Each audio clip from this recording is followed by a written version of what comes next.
Yeah, I'm gonna get like 8 emails from parents tonight. Well, actually, Alex is gonna get them. Sucks. Fear. That's what we're talking about tonight. Fear and anxiety. I'm going to tell you all a story real quick.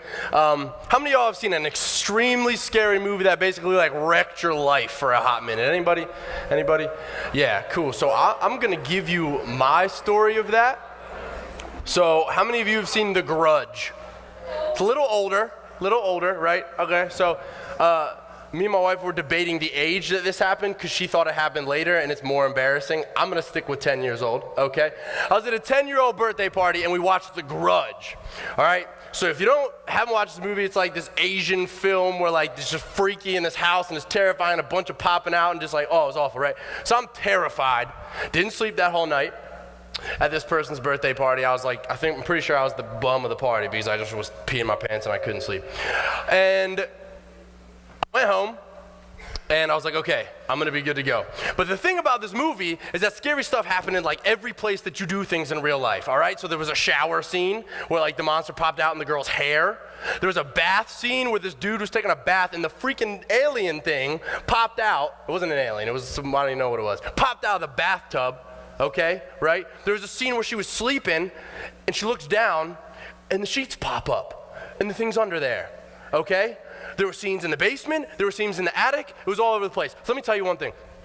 I didn't bathe in any way, shape, or form for almost 3 weeks. I'm not kidding you, this is a true story. My wife is embarrassed by this because it really happened. I slept with the lights on for almost a month, and I slept with no blankets for almost a month. I didn't care if I was freezing cold. There's no way in heck I was letting that thing pop up in those blankets and eat my face. There was no way. It just wasn't happening, okay? I couldn't go in my basement, ever. I just didn't go down there. My dad was like, Phil, go get stuff out of the attic. I was like, heck nah. If my parents left the house, I had to leave with them, no matter where they were going. Like marriage counseling, I don't care, I'm coming. I'm gonna be right there. Y'all can hash your problems out in front of me. I'm not getting eaten by any monster. And it's not even funny, actually. I'm terrified even thinking about it, okay? But what was that, right? 10 years old, 12 years old, 25 years old, however old I was, that was an irrational fear of something that I didn't understand, right? That's really what it was. So as we dive in tonight into fear and anxiety, something that I think is Alex worded it this way, a taboo thing in Christianity. We don't really like to talk about it. We like to ignore the fact that we're all stressed out. Ignore the fact that we're scared of a lot of stuff in our life. And what I want to do is I want to do the opposite and dive into that. So, y'all trying to watch that again? Here's my take home for those taking notes. And did we get those printouts? I don't know if we did that. I saw them back there. You know, I might have forgotten that. You know what I'm saying? Drop the ball. Focusing on Jesus in the same way that we've had the last 2 weeks is the only way to kill fear and anxiety in our lives. So before we dive in, I want to make a clarification. We're going to take a fairly hard stance tonight against fear, against anxiety. But what we do want to clarify is that we're not disregarding that these are issues. And we're not disregarding the severity that this can come to. And if you suffer from fear or anxiety in a significant way, we take that seriously, and we want you guys to reach out for help. Whether that's your leader, your parents, you know, whoever that may be, we encourage you to do that. So we're going to lead into my first point, and we're going to be coming out of Matthew 14. If you have your Bibles, Matthew 14, starting in verse 22. This is the story of Peter walking on water. I think I have this thing upside down. I do. Immediately, Jesus made the disciples get into the boat and go on ahead of him to the other side while he dismissed the crowd. Can't see that up there. I'm going to read from here. After he had dismissed them, he went up to the mountainside by himself to pray. Later that night he was there alone, and the boat was already a considerable distance from land, buffeted by the waves because the wind was against them. Shortly before dawn, Jesus went out to them walking on the lake. When the disciples saw him walking on the lake, they were terrified. "It's a ghost," they said, and cried out in fear. But Jesus immediately said to them, "Take courage, it is I, don't be afraid." "Lord, if it's you," Peter replied, "tell me to come to you on the water." "Come," he said. Then Peter got down out of the boat and walked on the water and came toward Jesus. But when he saw the wind, he was afraid and beginning to sink, cried out, "Lord, save me." Immediately Jesus reached out his hand and caught him. "You of little faith," he said, "why did you doubt?" And when they climbed into the boat, the wind died down. Those who were in the boat worshiped him, saying, "Truly, you are the Son of God." So I'm going to break down a couple points that I find significant in this story, all right? So I'm just going to go through these. First of all, Jesus wasn't afraid to walk into the storm or yours. Jesus walked straight into this storm. Peter had faith to walk out to him, right? And he's walking on water amidst this storm. And let's not just walk by that. This dude was walking on water. We don't believe that's metaphorical. We believe that happened. And on top of that, that was written by Matthew, not Peter. This is in the book of Matthew. So Matthew is writing down an eyewitness account of him walking on water. Peter became afraid and sank. Why? Because he took his eyes off Jesus. Jesus saved him and said to him, "You of little faith, why did you doubt?" My first point is this. Fear in our lives is nothing but a lack of trust that God is sovereign over your current situation. Fear in your life is nothing but a lack of trust that God is sovereign in your current situation. A good way I want to define fear, because I think fear encompasses a lot of things, right? Fear looks like, the fear of that monster in there, all the way to social fear, or fear of saying or doing certain things. There's lots of different types of fear. So the way I wanted to describe fear is in an acronym that hopefully you guys can remember and take with you, and it's this: false evidence appearing real. So I think our handouts are getting around, so that's good. So if you have a pen, share, be friends, sharing is caring. Fear, false evidence appearing real. Look back at verse 30. It says that Peter saw the winds. So what did he do? He was focused on Jesus, right? And then he saw this storm that was coming. He saw the evidence, this false evidence of something that he thought was bigger than Jesus, and it appeared real to him, and he began to sink. I'm going to give you a couple things that in your life, I think, and in my life, may be applicable examples of fear and how this acronym applies to them. So the first one that I think we've all experienced is rejection. A fear of rejection. And that looks like a million different things, but this really comes down to a belief in the false evidence that people's opinions define who we are. And that becomes real to you. You allow this false evidence to become real, and you fear rejection. A fear of failure. And this is over-encompassing. This can be in sports. This can be in your schools with your assignments. Man, I know that a lot of my guys specifically struggle with that. They desire to do well in school, get into that good college. A fear of failure. And what that breaks down into is a belief of the false evidence that your worth is based on achievements and successes. It becomes real to you, and then you fear failure. A fear of vulnerability. Or I would even stretch that to a fear of forgiveness. I wrote dudes in big capital letters, but I think this applies to everybody. Fear of vulnerability, believing the false evidence that opening up makes us weak. Or that people will see us differently, or that we may be hurt again if we forgive. If we're vulnerable, if we forgive, that we might be hurt again. So what happens? We fear that vulnerability. We fear forgiving other people. And there's a lot of times where I think God wants us to then do things about our fear. So fear may not even be of a specific thing, but fear could be of what you're supposed to do about it. Fear cripples action. I think about the fear of an abusive relationship. That God's calling you to get out of it, but you fear what that action's going to mean. I think about the fear of a breakup, the fear of getting out of your comfort zone, the fear of saying hard things that people need to hear. This list goes on, but these are all things that God may be calling to you to do, but you have a fear of doing them. That fear cripples the action that God is calling you to. And when we're crippled to do something that God's calling us to, it furthers the importance of killing that fear in our lives. But I want to encourage you a little bit when it comes to fear. What was Jesus' response to Peter's fear? He saved him. He saved him amidst his lack of trust. The story is a visible example of what happens when we trust our fears to God. Peter looked away. He believed that the storm was bigger to God, and he started to sink. Think about what that sounds like in your life. The times where you've stopped focusing on Jesus and you've began to sink. But Jesus' response isn't, well, you don't trust me, so I'm going to let you go. No, Peter said, Lord, save me. And what did he do? He grabbed him.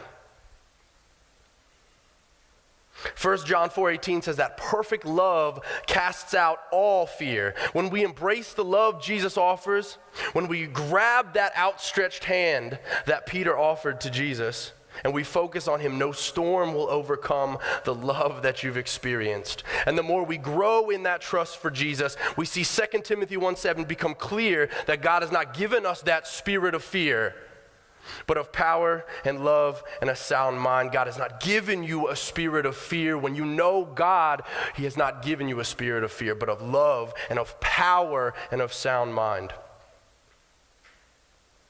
Speaking of a sound mind, that leads us into my second point. And we're going to be out of 1 Peter 5:6-7 for this. And we're going to break this down in two different versions. So in 1 Peter 5:6-7, that's my marker.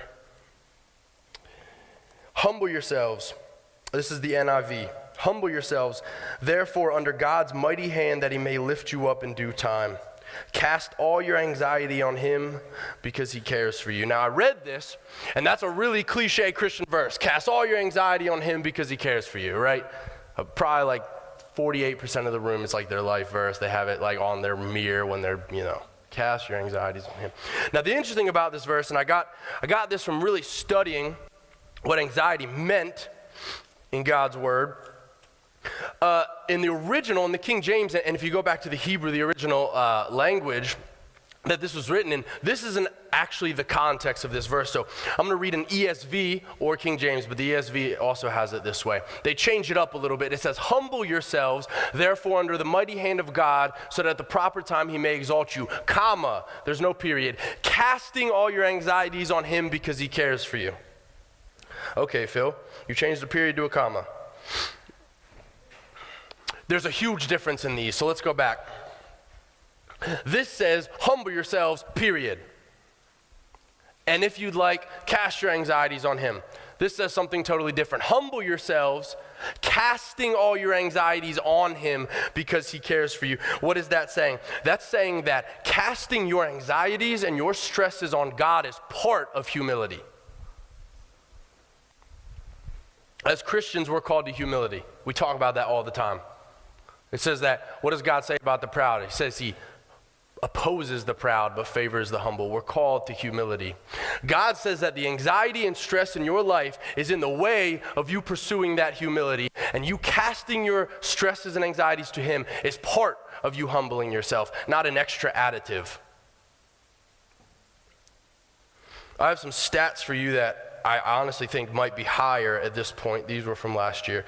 The National Institute of Mental Health says that 1/3 of adolescents and adults are affected by significant anxiety. 1/3. 1/3. That's 1 out of every 3 people. Last year, the American College Health Association interviewed incoming college freshmen, so undergrad students, where you guys will be in a few years, maybe next year. And get this, reported that 62% of those students reported having overwhelming anxiety. That's not just like I was stressed out last week about a car problem. That's 6 out of every 10 students have overwhelming anxiety. Casting your anxieties on God is part of humbling yourself. And I want to be really clear about something.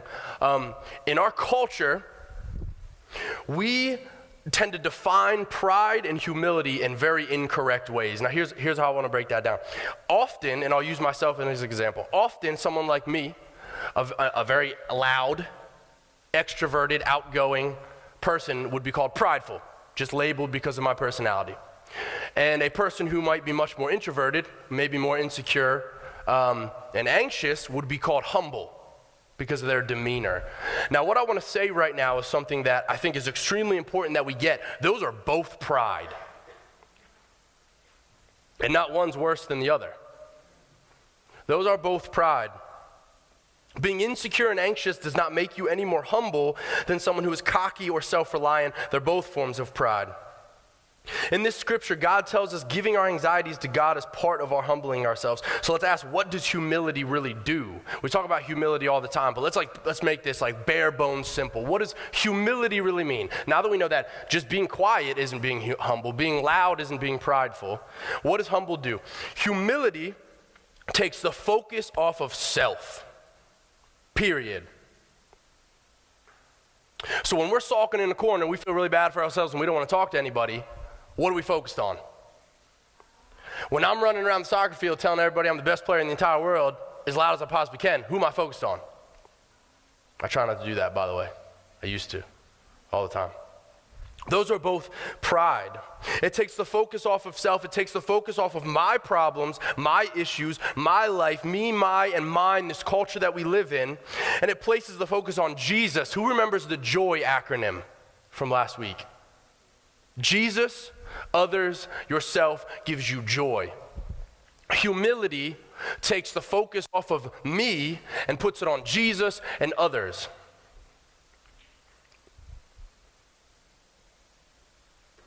And when the focus is off of self, the anxieties tied to my life, the anxieties tied to my situations become minimal tasks to an all-powerful God, and we gain healthy and godly perspective that the things of this earth are fading away and there's no reason to let temporary things affect an eternal plan. I want to say that one more time and I want you to hear me.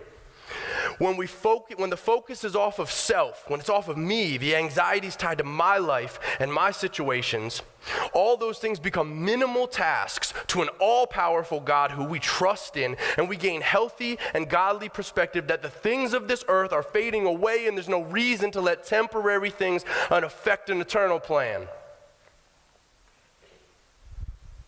There's no reason. And I got to do it. I'm going to dive a little bit deeper into this thing called anxiety, right?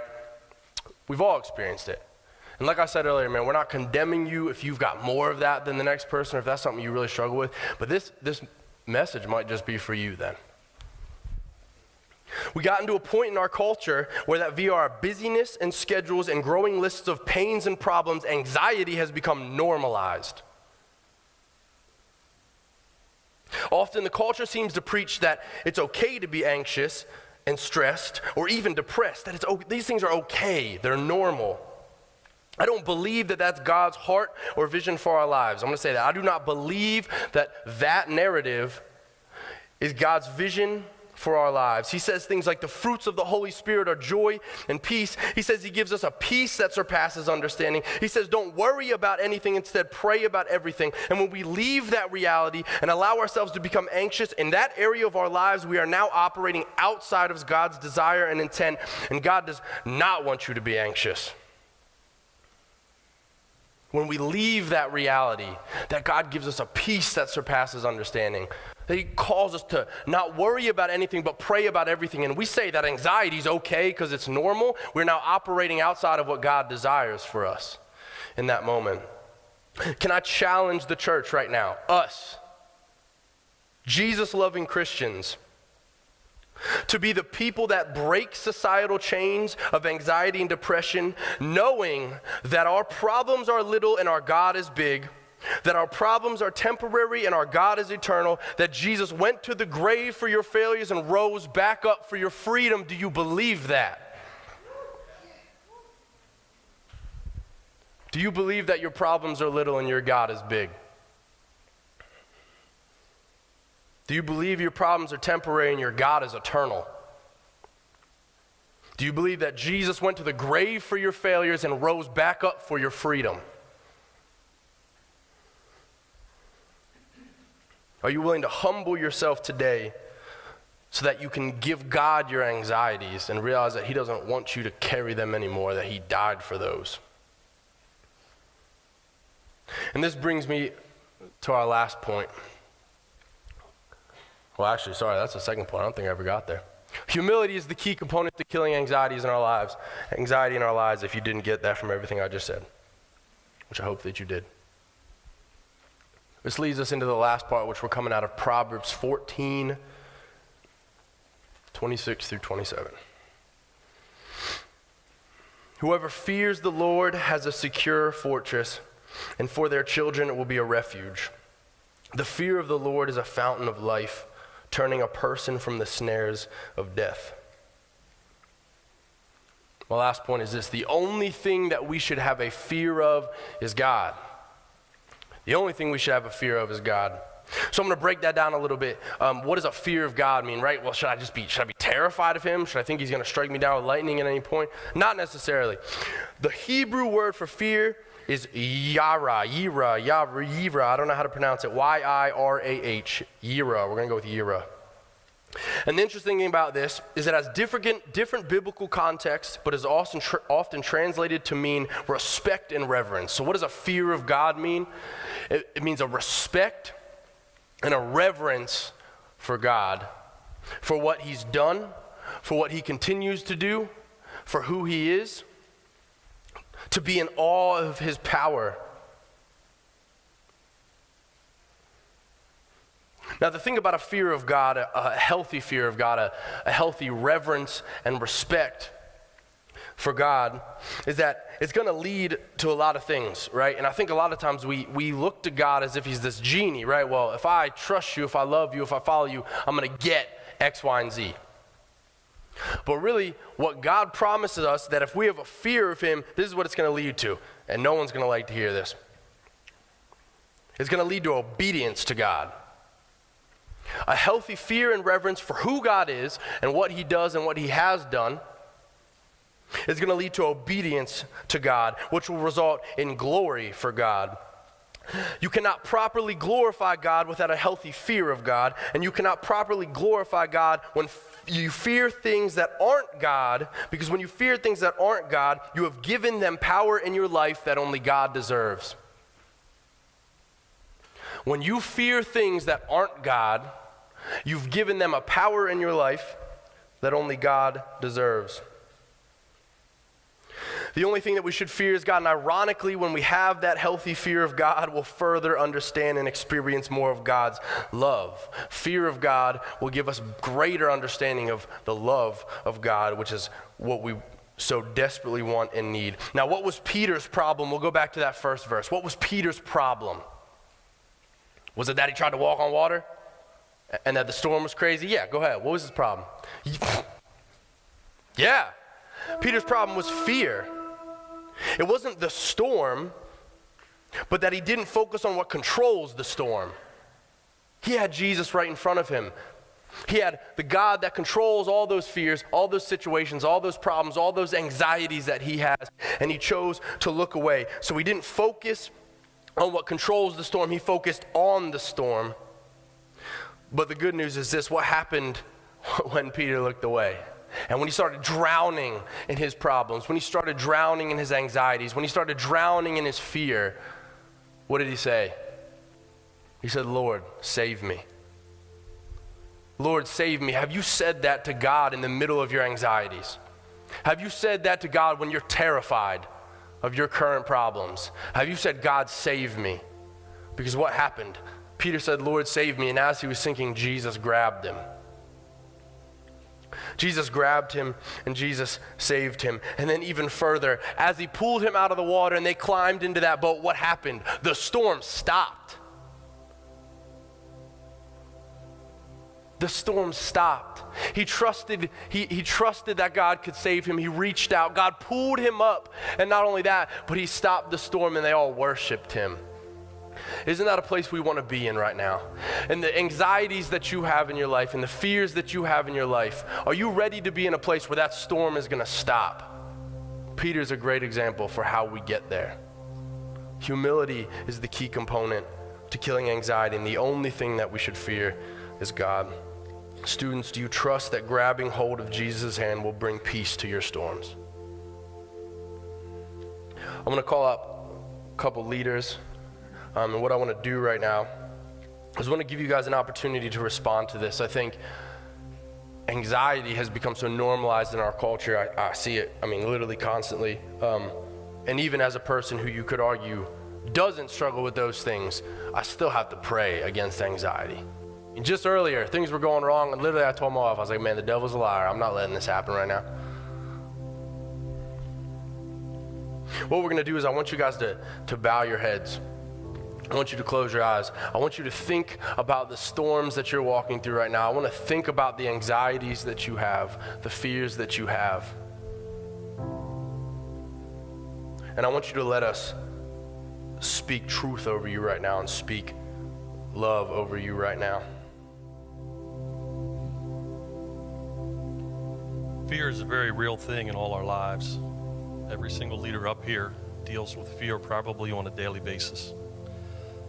In my life, for more years than I wish would have ever happened, I had a fear that God could never forgive me, that I had sinned too much or too greatly. And I had a fear that I would never get to heaven even though I confessed Him as my Lord and Savior. But God tells us in 1 Peter 3:18 that Christ suffered once for all sin. So I didn't have to be afraid once I accepted that. Once I trusted and believed in His word, I didn't have to be afraid that if I had sinned and I had not asked for forgiveness, that I wouldn't go to heaven. Because I was made righteous not by my own works, but by the blood of Christ.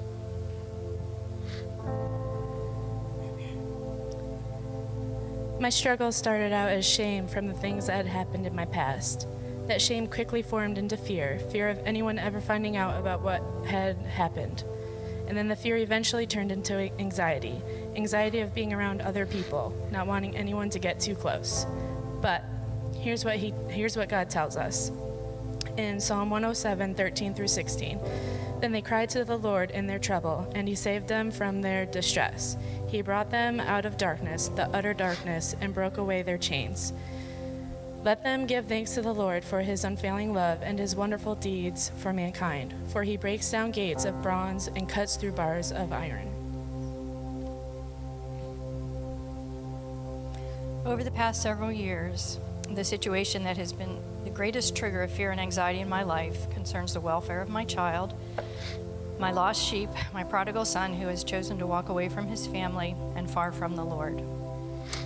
Over these years, fear has at times essentially paralyzed me. My default mode is to fret, to weep, to hide, to isolate, and sometimes to doubt God's goodness. But God says in His word in many places, for instance, Psalms 94:19, in the multitude of my anxieties within me, your comforts delight my soul. Or Isaiah 41:10, do not fear, for I am with you. Do not anxiously look about you, for I am your God. I will strengthen you surely. I will uphold you with my righteous right hand.